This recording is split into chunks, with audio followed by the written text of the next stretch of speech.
Cada mañana, millones de personas encienden su día con una taza de café. Para algunos es un ritual sagrado, para otros una necesidad imperiosa para arrancar su motor. Pero, ¿alguna vez te has detenido a pensar qué le hace realmente la cafeína a tu cuerpo? Más allá del aroma reconfortante y ese impulso de energía tan anhelado, la cafeína es de hecho la sustancia psicoactiva más consumida del mundo. Su influencia va mucho más allá de un simple gusto. A lo largo de la historia ha sido usada como una poderosa herramienta de productividad, un aliado para rendir al máximo en el trabajo, e incluso un recurso estratégico en contextos bélicos y religiosos, desde los campos de batalla que requieren soldados alerta hasta los monasterios donde se buscaba la vigilia para la oración. La cafeína siempre ha estado presente. En este video vamos a desvelar todos sus secretos.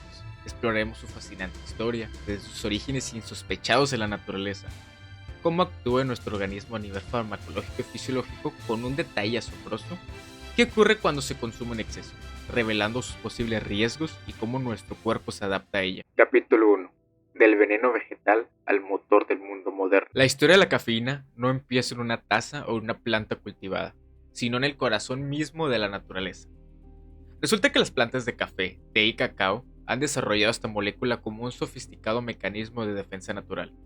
Así es, la cafeína en sus inicios funcionaba como un verdadero veneno vegetal. Su propósito principal era actuar como un insecticida, paralizando o incluso matando a los depredadores que intentaban alimentarse de sus preciosas hojas o semillas, protegiendo así su supervivencia. Pero la naturaleza, en su infinita sabiduría, esconde más sorpresas.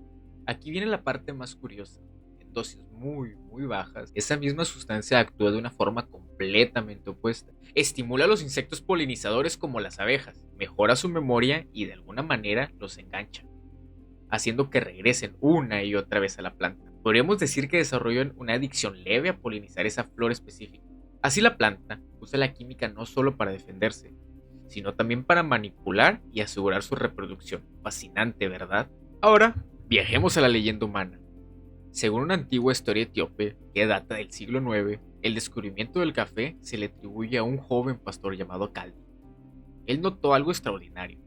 Sus cabras se mostraron inusualmente activas, llenas de energía y casi bailando, después de consumir unas bayas rojas de un arbusto que él jamás había visto antes. Intrigado por el comportamiento de sus animales, Kaldi decidió probar los frutos él mismo, y al instante experimentó una sensación de alerta y vitalidad que nunca antes había sentido. Lleno de asombro, llevó las bayas a un monasterio cercano. Los monjes, inicialmente escépticos, las sirvieron y descubrieron que la infusión resultante les ayudaba a mantenerse despierto durante las largas y agotadoras horas de oración nocturna. Así nació la primera bebida energética de la historia humana. Desde ese humilde inicio, el conocimiento sobre estos frutos energéticos se extendió a la velocidad del viento. Primero por toda Etiopía, luego a través de caravanas comerciales llegó al mundo islámico, donde Yemen se convirtió en su epicentro. Allí las casas de café no eran solo lugares para beber, se transformaron en vibrantes centros de debates políticos, intelectuales y religiosos, verdaderos focos de ebullición cultural. Mientras el café conquistaba Oriente Medio, en Asia el té ya era parte integral de la cultura china desde hace milenios. Leyendas afirman que el emperador Shennong lo utilizaba con fines medicinales desde el año 2737 a.C. Al otro lado del Atlántico, en América, los mayas y aztecas ya utilizaban el cacao en forma líquida, mezclado con especies en sus ceremonias religiosas. Esta bebida rica en cafeína y teobromina era un símbolo de poder y divinidad. Ya en el siglo XVII, el café, el té y el cacao llegaron a Europa, revolucionando las costumbres sociales. En Inglaterra, las famosas Coffee House de Londres se transformaron en las Penny Universities, donde, por el precio de una taza de café, podías escuchar y debatir ideas filosóficas, científicas y económicas, que literalmente moldearon el mundo moderno. La cafeína no solo fue una bebida, fue el catalizador de la creatividad. Pero fue en 1819 cuando la ciencia dio un paso crucial. El químico alemán Friedrich Ferdinand Runge fue el primero en aislar la cafeína pura de un grano de café. En ese momento se determinó su estructura química. Una base nitrogenada, un alcaloide del grupo de las xantinas. Su estructura es particularmente interesante porque es un derivado de las purinas, una molécula fundamental en nuestra biología, lo cual, como veremos, es clave para su acción en el cuerpo humano. Lo más revelador es que esta estructura es asombrosamente similar a la adenosina, una molécula natural clave en la regulación del sueño y la fatiga en nuestro propio cerebro. Y esta semejanza estructural, como te adelanto, será la clave maestra para entender cómo la cafeína actúa de manera tan potente en nuestro cuerpo humano, engañándolo para que se mantenga despierto. Con la llegada del siglo XX, la cafeína entró de lleno en la industria global. Nacieron marcas de café instantáneo, las primeras bebidas energéticas y gigantes como Coca-Cola, que originalmente contenían extracto de la nuez de cola, consolidaron su presencia en la vida diaria. Con ello, la cafeína se volvió parte inseparable del mundo moderno. Hoy es, sin lugar a duda, la sustancia psicoactiva más consumida en el planeta. Está en nuestro desayuno, nos acompaña en el estudio, en el trabajo, en el gimnasio. Pero, ¿realmente sabemos qué le hace a nuestro cuerpo? ¿Cómo logra ese pequeño grano, esa hoja o esa bebida mantenernos despiertos y activos? Capítulo 2. ¿Por qué me despierta el café? Tomar una taza de café parece un acto tan simple, tan cotidiano, pero una vez que este líquido llega a nuestro organismo, lo que sucede en tu cuerpo es una compleja y fascinante cascada de reacciones bioquímicas que afectan casi todos tus sistemas. La cafeína es rápidamente absorbida en el tracto gastrointestinal y debido a su naturaleza lipofílica, es decir, soluble en grasa, puede cruzar fácilmente la barrera hematoencefálica, llegando directamente a tu cerebro en cuestión de minutos. Ahora, al grano. La cafeína es una metilxantina, una base nitrogenada que, como ya vimos, es estructuralmente muy similar a la adenosina, un neurotransmisor clave que nuestro propio cerebro produce para promover el sueño y la relajación. La adenosina se acumula en el cerebro a lo largo del día. Mientras más adenosina se une a nuestros receptores neuronales, más nos sentimos cansados y con sueño. Aquí es donde entra la magia o el engaño de la cafeína. Cuando consumimos cafeína, esta compite ferozmente con la adenosina por sus receptores en el cerebro, específicamente en los receptores A1 y A2A. Imagina que son cerraduras, y la adenosina es la llave para apagar el cerebro. La cafeína es una llave muy parecida que se mantiene en la cerradura, pero no la abre, simplemente la bloquea. Al hacerlo, la cafeína impide que la adenosina haga su trabajo, que es básicamente decirnos, hey, es hora de descansar. Así la cafeína no es que nos dé energía de la nada, simplemente impide que el cerebro registre el agotamiento, engañándolo para que se sienta despierto y alerta. Pero este bloqueo de la adenosina tiene un efecto dominó, una serie de efectos fisiológicos indirectos que son los que realmente notamos al inhibir la acción de la adenosina. Se produce una liberación indirecta de neurotransmisores estimulantes, como cuáles: la dopamina, el responsable del placer y la recompensa, la noradrenalina, que nos pone en modo alerta y lucha, y el glutamato, un neurotransmisor excitatorio clave.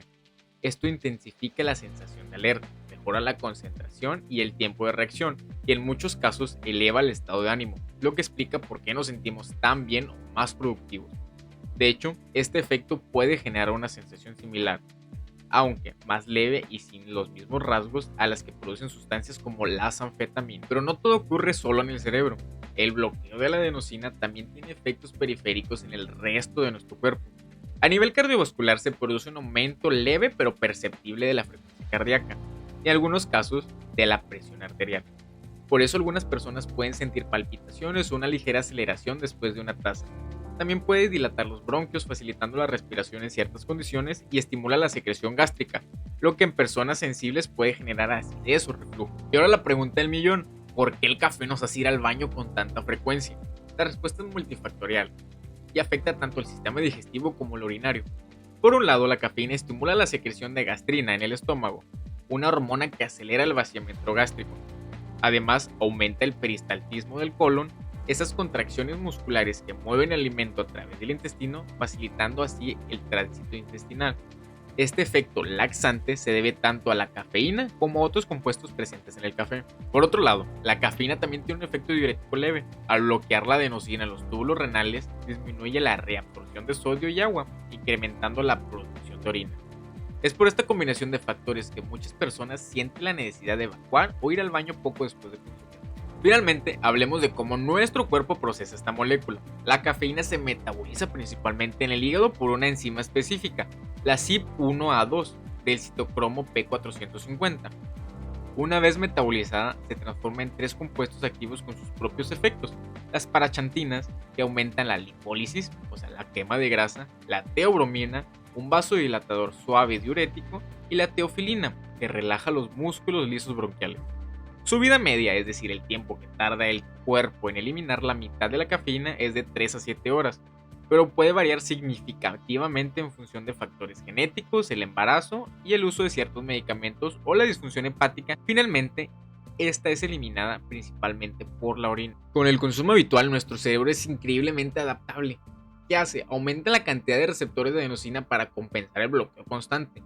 Esto explica la tolerancia progresiva. Con el tiempo necesitamos más cafeína para obtener el mismo efecto despertador.